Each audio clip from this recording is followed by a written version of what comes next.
Yes ma'am. तो उसी की वजह से इस O पे आएगा नेगेटिव चार्ज। तो आप देखो ये आप लिख रहा है आपको, देखो is it not looking like HSO3? तो HSO3 में नेगेटिव चार्ज किस पे आता है बोलो? O पे, O पे, ठीक है, डोंट फॉरगेट दैट। लेकिन फिर भी हमें पता है कि ये पूरा HSO3 ग्रुप तो नेगेटिव तो है ही। बोलो क्या पता है हम लोगों को ये चीज? बोलो, am I right? You understand point right? ठीक, चलो अब यहाँ पे देखो एक चीज, यहाँ पे देखो एक चीज। तो हमने कहा कि भाई ठीक है, हमारे पास सोडियम बाईसल्फाइड है, हमने किसी एल्डिहाइड में डाला। एज यूजुअल सबको पता है सोडियम बाईसल्फाइड पोलर सब्सटेंस है, पोलर सब्सटेंस है, हाईली पोलर सब्सटेंस है। हाईली पोलर सब्सटेंस होने की वजह से क्या होगा? हाईली पोलर सब्सटेंस होने की वजह से क्या होगा कि ये बॉन्ड खुल जाएगा, और ये बॉन्ड खुलेगा तो O पे आ जाएगा नेगेटिव चार्ज और C पे आ जाएगा पॉजिटिव चार्ज। हमने सीखा था कि कार्बोनाइल बॉन्ड जो है अगर पोलर चीज के अंदर डालोगे तो अपने आप ही खुल जाएगा, कुछ और डालने की जरूरत ही नहीं, तो ये बॉन्ड खुल जाएगा। तो नेगेटिव विल अटैक पॉजिटिव और पॉजिटिव विल अटैक नेगेटिव। ये बात समझ में आ रही है सबको? तो बोलो, are you understanding this logic everybody? देखो ये एक बार ही समझाने का टाइम है, मैं इसीलिए बहुत स्लो जा रही हूँ कि जो समझना है अभी समझो इतने अच्छे से कि दोबारा पूछने की जरूरत भी नहीं पड़े। तो अगर नहीं समझ में आ रहा बेटा, दिमाग में नहीं उतर रहा है, तो please make sure that you ask me again. बोलो, तो ये बॉन्ड आपका CH3 था, CO नेगेटिव H, इस C पे आ गया पॉजिटिव चार्ज, और इस नेगेटिव पे कौन जुड़ेगा आके बताओ? NaHSO3 का Na जुड़ जाएगा यहाँ प्लस, और इस C पे जुड़ जाएगा SO3H। Do you understand my point everybody? SO3H जुड़ेगा C पे और Na जुड़ेगा यहाँ पे। बोलो कोई दिक्कत है इसके अंदर?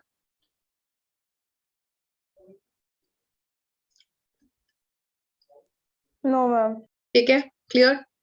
अब होता क्या है कि यहाँ पे एक होता है, एक नया चीज तुम्हें सीखने को मिलेगा।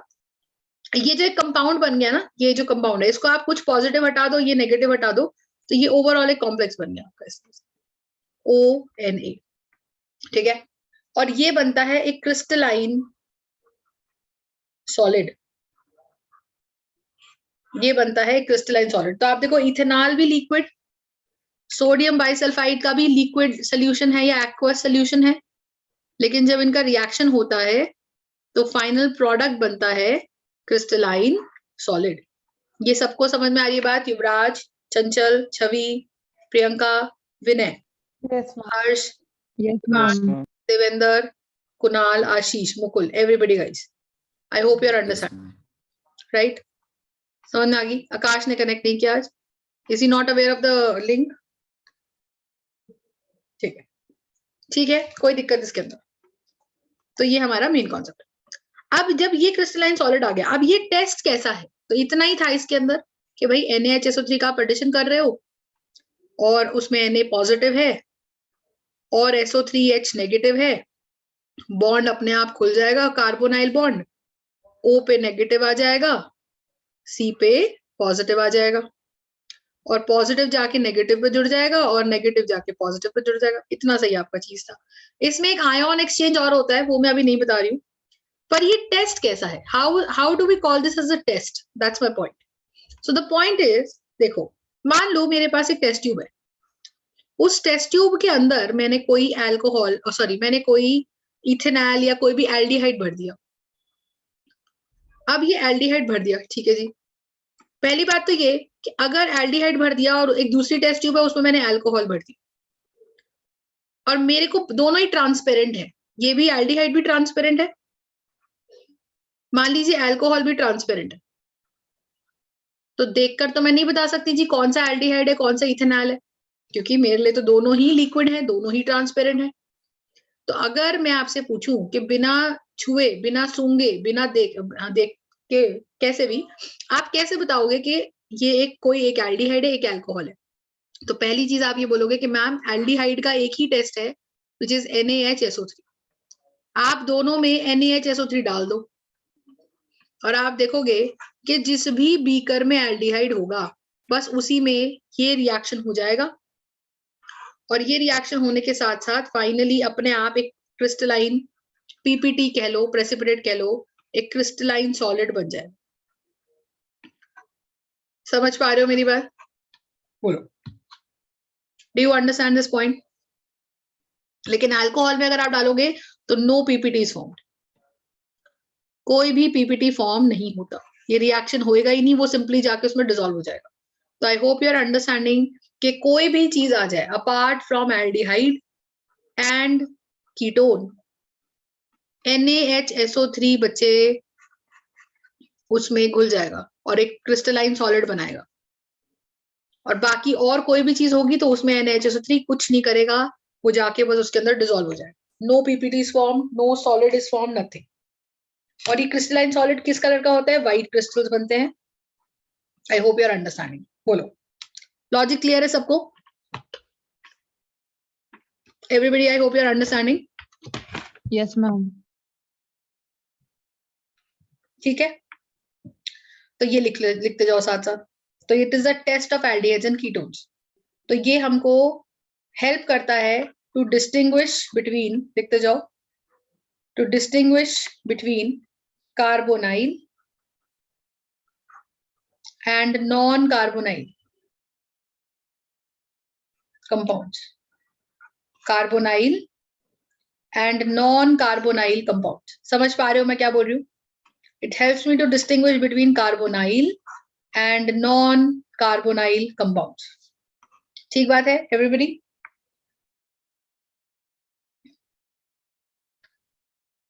दूसरा इसका एक और काम है। क्या काम है देखो, बोलो।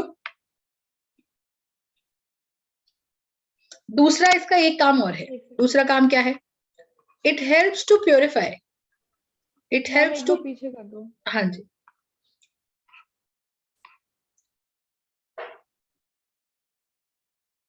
ओके। ठीक है। दूसरा इसका एक काम हो रहा है, it helps to purify aldehydes and ketones as it is a reversible reaction। कि क्योंकि ये एक रिवर्सिबल रिएक्शन है तो ये हेल्प करता है एल्डिहाइड्स एंड कीटोन्स को। नहीं प्रियंका, सिर्फ कार्बोनाइल कंपाउंड प्रियंका, सिर्फ एल्डिहाइड एंड कीटोन में, कार्बोक्सिलिक एसिड में नहीं। तो it helps to purify aldehydes and ketones as it is a reversible reaction. कि क्योंकि एक रिवर्सिबल रिएक्शन है तो ये एल्डिहाइड्स और कीटोन्स को प्योरीफाई करने में हेल्प करता है। अभी कैसे करता है आप देखो। मान लो ये टेस्ट ट्यूब है, टेस्ट ट्यूब में मैंने कहा जी भाई मेरे पास ये लाल रंग का इथेनॉल है, पर ये इथेनॉल हो सकता है ना इसके अंदर और भी तमाम चीजें रहें। ब्लू कलर की ये इम्प्योरिटीज हैं, मुझे पता नहीं ये इम्प्योरिटीज क्या है, ये कुछ भी हो सकती है, लेकिन ये इम्प्योर एल्डिहाइड है। This is an impure aldehyde. ठीक है, अब मैं कहती हूँ जिसको प्योरीफाई कर दो। कैसे कर दो? प्योरीफाई ऐसे कर दो, आपने इसमें क्या करा, NaHSO3 डाला, यानी कि सोडियम बाइसल्फाइड डाला, रिएक्शन हुआ, तो जितना भी इसके अंदर रेड वाला इथेनॉल था, रेड वाला एल्डिहाइड था, तो इथेनॉल था यानी कि जो मेरा एल्डिहाइड था, सिर्फ आप देखिए हमने पढ़ा है कि NaHSO3 सिर्फ एल्डिहाइड से या कीटोन से रिएक्शन करता है। तो ये एल्डिहाइड क्या करेगा, ये एल्डिहाइड क्या करेगा, ये एल्डिहाइड आपका रिएक्शन कर जाएगा हमारे NaHSO3 से, और ये एक व्हाइट कलर का सॉलिड नीचे की तरफ बना देगा जो कि नीचे बैठ जाएगा। So this solid will settle down, क्योंकि ये सॉलिड किस किस के रिएक्शन से बन गया, NaHSO3 प्लस इथेनॉल यानी कि एल्डिहाइड के रिएक्शन से बन गया। तो जो आपकी इम्प्योरिटीज थी वो तो लिक्विड थी, और उनके साथ तो NaHSO3 रिएक्ट ही नहीं करता, क्योंकि NaHSO3 सिर्फ किसके साथ रिएक्शन करता है, एल्डिहाइड्स एंड कीटोन्स के साथ। एंड देयरफॉर आप ये मान के चलो कि जब आप इसको एक फिल्टरेशन उससे करोगे, प्रोसेस से पास करोगे, फिल्टर पेपर फनल में लगा के जब आप उसको पास करोगे, तो आप देखो फिल्टर पेपर के ऊपर आपका सारा का सारा क्या आ जाएगा, ये पीपीटी आ जाएगा, ये पीपीटी आ जाएगा पूरा, और सारा ये जो ब्लू कलर का इम्प्योरिटी है वो आपका यहाँ बीकर में छन जाएगा। Do you understand my point? Are you understanding how is this being used to purify it? तो अभी क्या है, अब ये जो क्रिस्टल्स बने हैं हमारे व्हाइट कलर के जो क्रिस्टल्स बने, इस व्हाइट कलर के क्रिस्टल्स में आप दोबारा से, ये किस किस से क्रिस्टल्स बने बचे, इथेनॉल का रिएक्शन जब हमने कराया NaHSO3 से, तो ये वो पीपीटी बना है, उसमें दोबारा से आप पानी डाल दोगे एसिडिक, तो आपको वापस से आपका इथेनॉल मिल जाएगा, बट थोड़ा डाइल्यूट फॉर्म में मिलेगा, but that is fine, heat कर दो, पानी उड़ा दो, तो आपको CH3CHO ज्यादा मिल जाएगा। मेरी बात समझ पा रहे हो? तो it is a very very simple reaction. कहाँ इस्तेमाल होता है ये इस्तेमाल होता है क्या करने में, ये इस्तेमाल होता है एल्डिहाइड्स एंड कीटोन्स को प्यूरिफाई करने में। तो आप एक इम्प्योर एल्डिहाइड या कीटोन ले लो, जब आप इम्प्योर एल्डिहाइड या कीटोन ले लोगे, तो ये इम्प्योर एल्डिहाइड या कीटोन में जब आप NaHSO3 डालोगे, तो ये एल्डिहाइड और कीटोन के साथ ही रिएक्ट करेगा, और हमें पता है कि NaHSO3 एल्डिहाइड या कीटोन के साथ रिएक्ट करके एक व्हाइट पीपीटी बनाता है, तो वो पीपीटी बना के नीचे बैठ जाएगा, एक क्रिस्टल बना के बैठ जाएगा। फिर आप उसको छान लो, तो क्रिस्टल सारे फिल्टर पेपर के ऊपर रह जाएंगे, और ये जो अननेसेसरी इंप्योरिटीज हैं, अनवांटेड इंप्योरिटीज हैं, वो नीचे की तरफ सेटल डाउन हो जाएंगे। ठीक है, फिर ये जो आपका क्रिस्टल है, इसके अंदर आप पानी मिला दो, तो वापस से आपका इथेनॉल आ जाएगा, और आपका you can just extract the ethanol out of it. समझ पा रहे हो मेरी बात everybody? I hope you are understand. Class 12th, are you understanding this logic बच्चे? मैम मैं प्योरिफिकेशन वाला एक बार समझा, एक बार यस समझा। मैम। प्योरिफिकेशन वाले में कुछ नहीं था, प्योरिफिकेशन में ये था भाई, तुमने एक बीकर या टेस्ट ट्यूब ले लिया, उसमें तुमने इथेनॉल या कोई भी एल्डिहाइड डाल दिया, हाँ करता जा, अगर तुमने एल्डिहाइड या कीटोन जो भी भर दिया वो इम्प्योर था, मतलब उसमें सिर्फ एल्डिहाइड नहीं था, और भी तमाम चीजें थी ना, अब तुझे चाहिए Yes, कि ma'am. भाई उसमें से इम्प्योरिटीज में हटा दो, तो हमने क्या करा, NaHSO3 लिया और हमने इस बीकर में टेस्ट ट्यूब में डाल दिया। NaHSO3 की प्रॉपर्टी क्या है Yes, ma'am. कि वो सिर्फ एल्डिहाइड या कीटोन से ही रिएक्शन करता है। NaHSO3 सिर्फ एल्डिहाइड या कीटोन से ही रिएक्शन करता है, और इम्प्योरिटी से रिएक्शन नहीं करता है। तो जैसे ही मैंने डाला, रिएक्शन हुआ और पीपीटी बना, पर वो पीपीटी सारा ये लाल वाला जो इथेनॉल था सबको व्हाइट कलर का बना के नीचे बैठ गया ना, तो ऊपर बीकर में क्या रह गया, इम्प्योरिटीज ही तो रह गई सिर्फ। ओके मैम, समझ गया। फिर छानो, तो सारा जो सॉलिड था वो फिल्टर पेपर पे आ जाएगा, और इम्प्योरिटीज नीचे निकल जाएंगी यहाँ पे ऐसे। तो अब ये फिल्टर पेपर पे से तुमने ये क्रिस्टल्स उठाए, इसमें वापस से एसिडिक पानी मिलाया, तो आपको वापस इथेनॉल मिल गया। ठीक बात है? I hope you are understanding everybody. तो ये हमारा लॉजिक है। मैम इसमें जो पर SO3H भी तो था, जो हुआ था क्रिस्टलाइन सॉलिड में, H2O डालने से NaHSO3 भी तो बनेगा, तो वो प्योरीफाई कैसे हुआ? नहीं नहीं, जब हम ये करते हैं ना, ये रिएक्शन के अंदर आपका इसमें एक सॉल्ट बनता है Na2SO4, वो पीपीटी में बन जाता है, तो निकल जाता है। तो फिलहाल के लिए आप बस इतना समझो कि this has been released. Okay ma'am. Hello hello, हाँ जी,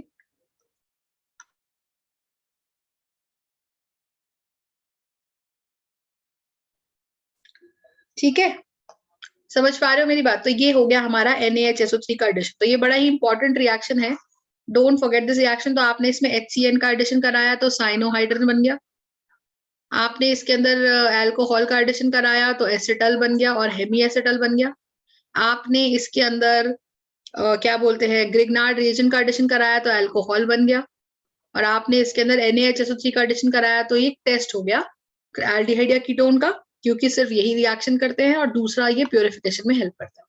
और ये एक इरिवर्सिबल रिएक्शन भी है, सॉरी रिवर्सिबल रिएक्शन भी है, कि जो भी ये पीपीटी बना था इन दोनों के जोड़ने से, वापस से पानी डालोगे तो वापस से तुमको ये मिल जाए डाइल्यूटेड फॉर्म। ठीक है, तो ये आपका टेस्ट भी है और मेथड ऑफ प्योरिफिकेशन भी है। इसमें किसी को भी कोई डाउट है? प्रीति, विनय, अनुग्रह, एनी डाउट्स बच्चे? बोलो। पक्का?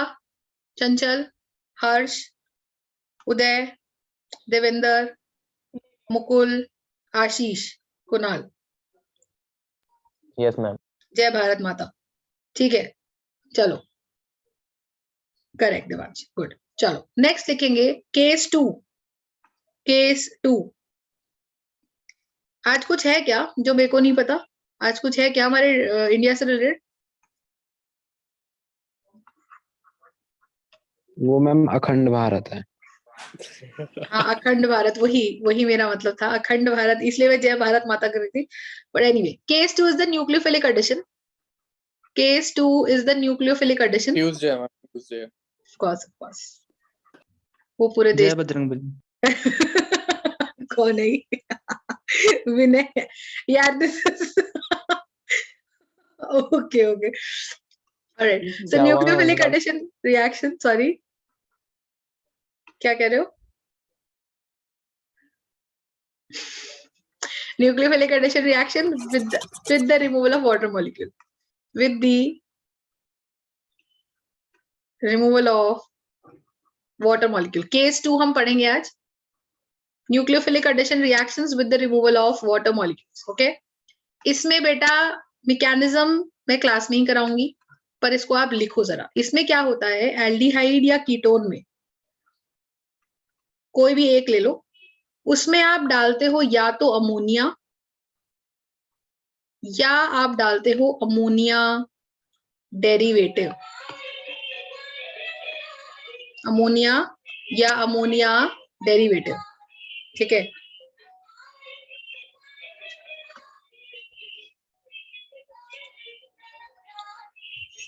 सबने हटा दी फोटोज अपनी है, चलो कोई बात नहीं। तो अमोनिया या अमोनिया डेरिवेटिव, ठीक है जी। तो अमोनिया या अमोनिया डेरिवेटिव ये क्या होते हैं, understand that, understand that. Ammonia तो अमोनिया है, सबको पता है NH3 है, ठीक है।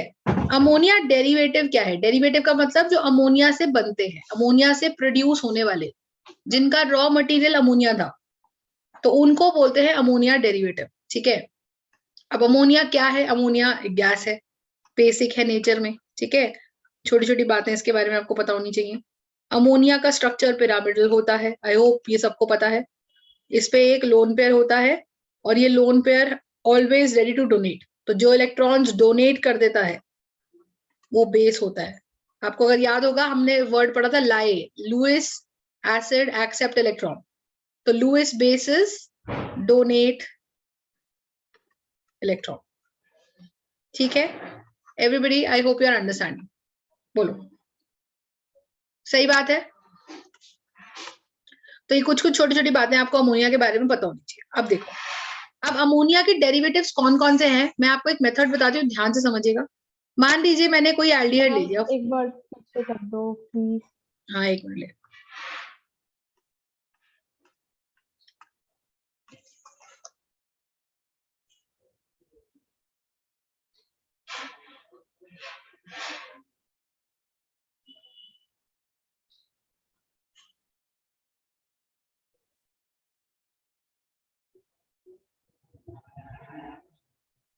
हो गया। तो एल्डिहाइड या कीटोन का जो भी रिएक्शन है वो आप अमोनिया के साथ कराओगे या अमोनिया डेरिवेटिव के साथ कराओगे, तब जाके आपका with the removal of water molecule nucleophilic addition होगा, ठीक है जी। अब देखते हैं, आगे चलते हैं। Aldehyde and ketone ma'am electron donate करते हैं? नहीं, कहाँ पहुंच गई तुम? अमोनिया इलेक्ट्रॉन डोनेट करता है। मैं अमोनिया की प्रॉपर्टीज बता रही थी कि अमोनिया बेसिक है, अमोनिया एक गैस होता है, अमोनिया का स्ट्रक्चर ये होता है जिसे हम पिरामिडल कहते हैं। अमोनिया के सरफेस पे एक लोन पेयर होता है और लोन पेयर को ये हमेशा डोनेट कर सकता है, तो can donate it's lone pair ammonia, ठीक है। तो जो लोन पेयर डोनेट कर सकता है वो बेस होता है, क्योंकि हमने पढ़ा है कि लुइस एसिड्स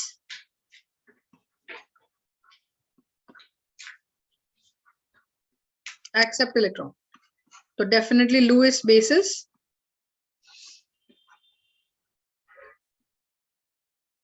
डोनेट इलेक्ट्रॉन, ये पढ़ा था, बता रही थी, ठीक है।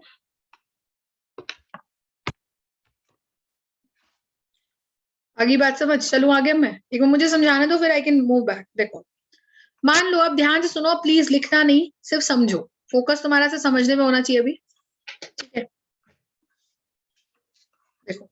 मान लो मेरे पास ये कोई भी एल्डिहाइड है बच्चे, ये कुछ भी हो सकता है, this can be ketone also. To be more precise मैं यहाँ पे अब की बार में R और R डैश लिखती हूँ। R कुछ भी हो सकता है और HRCHO एल्डिहाइड कोई भी हो सकता है, और ये R और R डैश है, कोई भी कीटोन हो सकता है। I hope your understanding. मैंने इनके साथ अमोनिया डाल दिया। अमोनिया में NH3 होता है बच्चे, ये ऐसे लिखा है मैंने NH3 3H। तो जोड़ने का तरीका क्या है, ये जो ऊपर वाला H है ना, इसको मैं ऐसे लिख देती हूँ यहाँ पे NH2 साथ में। अब देखो, तो जब तुम रिएक्शन कराओगे, मैं तुमसे ये नहीं बोल रही कि अभी इसका डिटेल में मत जाना, अभी सिर्फ इतना समझो कि 3.5 से 5.5 का पीएच मेंटेन करना है, ये बहुत जरूरी है, यही रेंज। ना पीएच इससे ज्यादा हो, ना पीएच 3.5 से कम हो। इस एसिडिक या इतने एसिडिक सिचुएशन में आप जब रिएक्शन कराते हो तो वाटर का मॉलिक्यूल अपने आप हट जाएगा और प्रोडक्ट देखिएगा कैसे बनेगा। Just look into the product, just see, simple R C double bond, ये तो वाटर बन के निकल गया बच्चे। तो ये C डबल बॉन्ड बनेगा सीधा N के साथ, तो ये बनेगा C डबल बॉन्ड N और H। मेरी बात समझ पा रहे हो? अगर वो कीटोन भी है तो अमोनिया NH3 है, पर आप क्या करोगे, आपको वाटर रिमूव कराना है, तो आप N के साथ 2H को एक तरफ जोड़ लो और एक H इधर जोड़ लो। मतलब जो भी आपके N से कितने भी H जुड़ रहे हैं, you have to make sure कि 2H तो आप O की तरफ ही रखो। तो जो हमारा एल्डिहाइड या कीटोन का C डबल बॉन्ड O है, उस O की तरफ ही H2 रहेगा। समझ रहे हो मैं क्या बोल रही हूँ? तो यहां से हमारा ये H2O चला जाएगा,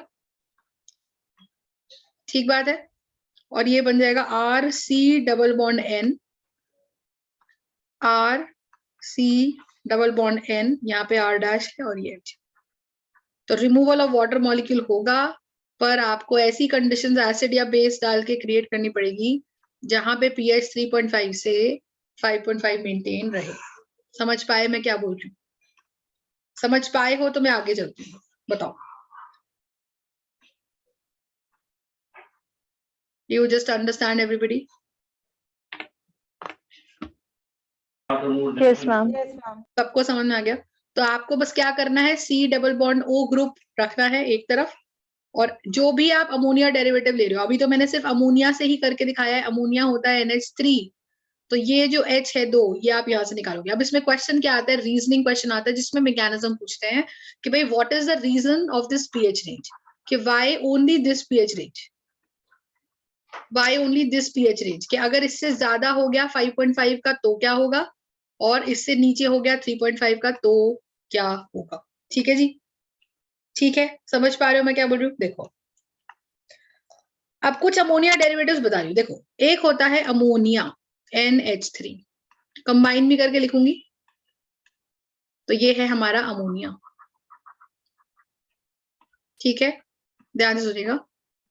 अब मैंने इसका एक H हटा के अलग अलग चीजें लगानी है। मान लो अमोनिया में ही मैंने एक H हटा दिया, अमोनिया में ही एक H हटा दिया, अमोनिया में ही एक H हटा दिया, अमोनिया में ही एक H हटा दिया। अब उस एक H की जगह मैंने अगर लिख दिया NH2, उसी एक H की जगह मैंने रिप्लेस कर दिया OH, उसी एक H की जगह मैंने लिख दिया CONH2, ठीक है। तो ये क्या बन गया, देखो, तो you can see the difference कि अमोनिया का एक H हटाकर अगर मैंने उसी H की जगह रिप्लेस कर दिया NH2 NH2, तो ये कंबाइंड होके कैसे लिखा जाएगा, NH2 NH2। This is called as hydrazine. तो hydrazine is nothing but an ammonia derivative. अगर उसी H की जगह हटा के मैंने OH लगा दिया तो ये बन जाएगा NH2OH, जिसका हम नाम से जानते हैं हाइड्रोक्सिल अमीन। समझ रहे हो?